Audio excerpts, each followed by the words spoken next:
Olá a todos, sejam muito bem-vindos a mais um vídeo aqui no canal. Eu sou a Ana Teresa, livreira e livrólica, e hoje quero falar convosco sobre as grandes editoras. Em primeiro lugar, eu quero fazer aqui um disclaimer muito importante, porque como sendo livreira e tendo uma livraria, pode haver alguém que tenha esta questão e é relevante se existe aqui algum tipo de conflito de interesses, e a minha resposta é não. Eu continuarei a tratar as editoras com as quais trabalho e trabalharei da mesma forma. São conceitos completamente diferentes, cada editora tem a sua forma de trabalhar, cada editora faz o que bem entender, e eu, como livreira, simplesmente tenho que contactar fornecedores e editoras, e tenho que introduzir na livraria livros que tenham a ver com o público que compra na livraria Good Books. Portanto, dito isto tudo, não haverá aqui formas de tratamento diferentes, não estou aqui a fazer qualquer tipo de shame, este vídeo é puramente informativo. Quero também fazer aqui outro disclaimer, que é: a diversidade no mercado editorial existe. Eu só vou falar aqui de alguns grandes grupos editoriais dos quais eu encontrei mais informação.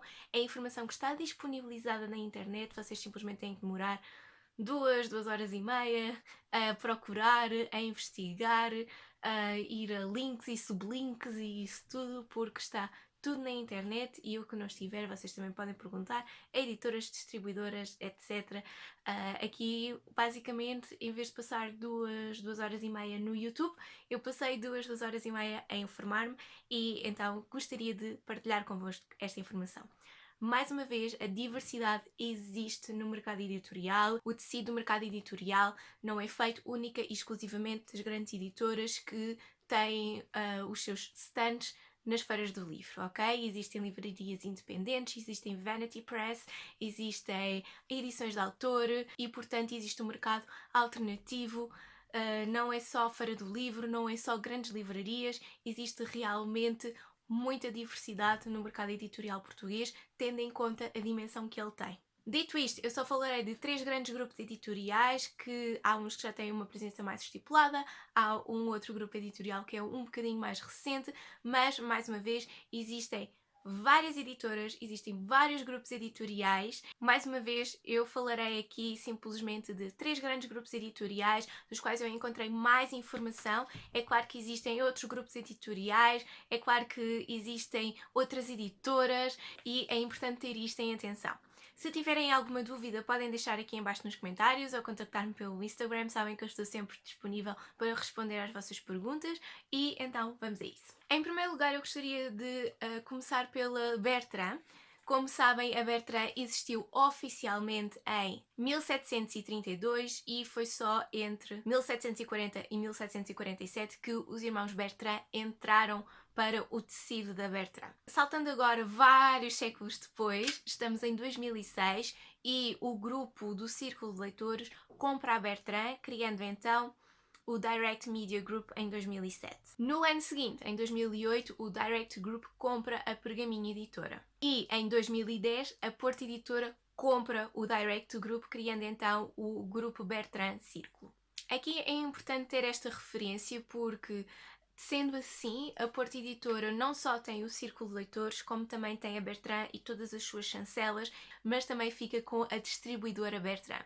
E isto é importante porquê? Porque as distribuidoras são uns veículos que as editoras têm de fazer chegar os livros às livrarias. E aqui estou a falar tanto das grandes livrarias como também das livrarias independentes. Dentro da editora Bertrand nós temos a Bertrand Editora, a Quetzal, a Pergaminho, a Temas e Debates, a Contraponto, a Arte Plural, a Gestão Plus, o Círculo de Leitores e a 1117. Em relação à distribuidora Bertrand, ela distribui livros de várias editoras, e vou só aqui apontar algumas que são assim aquelas que eu ouço mais falar e que também compro mais os livros dessas editoras. Estou a falar, por exemplo, da Saída de Emergência e as suas chancelas, estou a falar da Alma dos Livros, da Cultura Editora, da Tinta da China, do Bichinho de Conto, etc.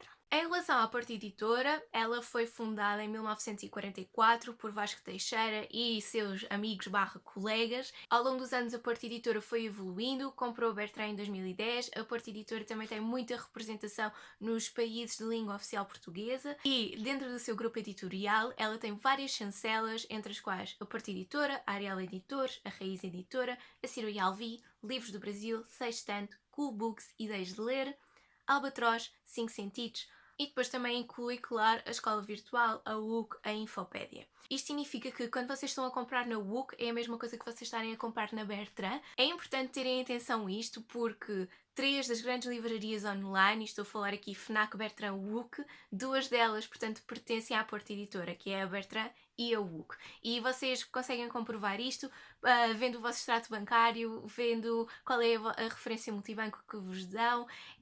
Realmente a informação está lá, só que às vezes nós não temos esta noção, mas é essa a realidade. Portanto, a Porta Editora, digamos que domina 2/3 das grandes livrarias online em Portugal. É importante ter isto em atenção. Imaginem, portanto, a Feira do Livro de Lisboa, Parque Eduardo VII, muitos stands. Vejam só agora o monopólio que a Porta Editora tem, porque é os stands da Porta Editora, são os stands da Bertrand e também todas as outras editoras que são distribuídas pela distribuidora Bertrand.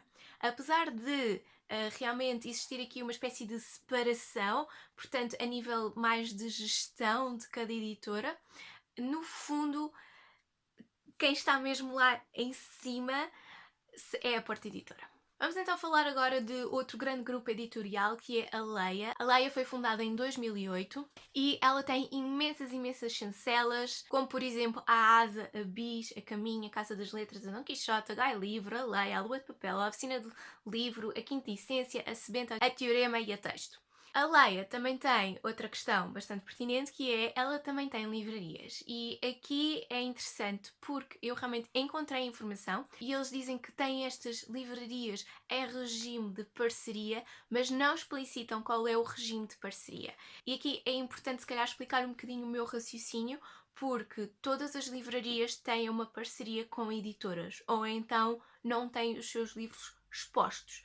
E portanto, a minha questão aqui foi: se elas dizem que isto é em regime de parceria e que também podemos encontrar livros de outras editoras nestas livrarias, o que é que isso significa mesmo? Será que compraram uma parte da livraria? Será que têm uma representação nos catálogos? Como é que isto funciona? Porque uma parceria é algo muito relativo. Portanto, isto significa que, tecnicamente, qualquer livraria pode dizer: nós temos a parceria com a editora ABC, certo? E as próprias editoras podem fazer isso. Mas realmente o facto de ela realmente dizer: nós temos estas livrarias em regime de parceria, mas depois não falam de outras livrarias, e estou a falar aqui mesmo de livrarias grandes, estou a falar de FNACs e Bertrands, faz-me pensar um bocadinho que parceria é esta que ela fez com as outras livrarias. Portanto, em Lisboa ela tem realmente a Barata, a Buxovs e também tem a sua presença na Avenida de Roma. No Porto é a Livraria Latina, ela também tem outras livrarias, por exemplo, em Viseu, com a Pretexto, em Somar, em Ponta Delgada, no Funchal e em Aveiro. Depois eu encontrei aqui um fator muito interessante, que é a Escritos. A Escritos é uma plataforma de autopublicação criada pela Leia, em que disponibiliza os e-books dos autores nas mais variadas plataformas mais conhecidas que nós temos disponíveis no mercado dos e-books. E estou a falar, por exemplo, aqui no Kindle, no Kobo, na Barnes Noble, mas também tem muitas outras e vocês podem ver isso no site dos Escritos. O que eu achei aqui interessante é que basicamente isto é uma vanity press de e-books, e sendo que existem outras vanity press disponíveis no mercado, faz-me questionar um bocadinho sobre qual é realmente a utilidade destes escritos, sendo que os autores têm que pagar tudo, desde a edição até à publicação, e o autor fica com 25% da venda do livro. As Vanity Press são muito, como é que eu hei de dizer, polémicas dentro do nosso próprio mercado. Eu não as vejo desse modo, mas o que me alertou aqui foi o facto de as Escritos ser uma Vanity Press, porque o autor paga para ter o seu livro publicado, mas é só em e-book. e nós sabemos que o mercado dos e-books em Portugal ainda não está tão solidificado, especialmente por causa das grandes editoras que se recusam mesmo veemente a não terem os seus livros publicados em e-book. E, portanto, existe aqui uma dualidade de pensamentos que realmente eu não compreendo porque que têm escritos que é uma vanity press só de e-books, mas depois existe uma grande resistência por parte do mercado em falar de autopublicações, de serviços disponíveis ao autor e colocar os livros em e-book. Deixo aqui a vossa opinião, digam-me aqui nos comentários o que é que vocês acham sobre isto. Eu normalmente não costumo falar de Vanity Press porque tenho a minha própria opinião e compreendo que haja pessoas que também têm as suas opiniões e são igualmente válidas.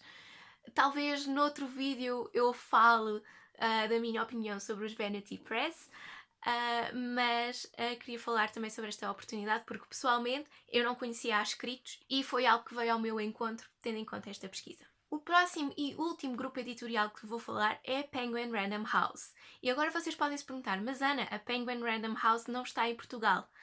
Está sim, só que tem outro nome e chama-se Gosto de Ler. A Penguin Random House tem a sua presença tanto em Portugal como em Espanha e ela entrou no mercado português com a compra da Santillana em 2014. A Santillana já tinha as suas próprias chancelas, sendo elas a Arena, a Alfaguara, a Objetiva e a Suma das Letras. Entretanto, a Penguin Random House fez uma parceria com a Companhia das Letras Brasil e foi assim que a editora Companhia das Letras entrou no mercado português.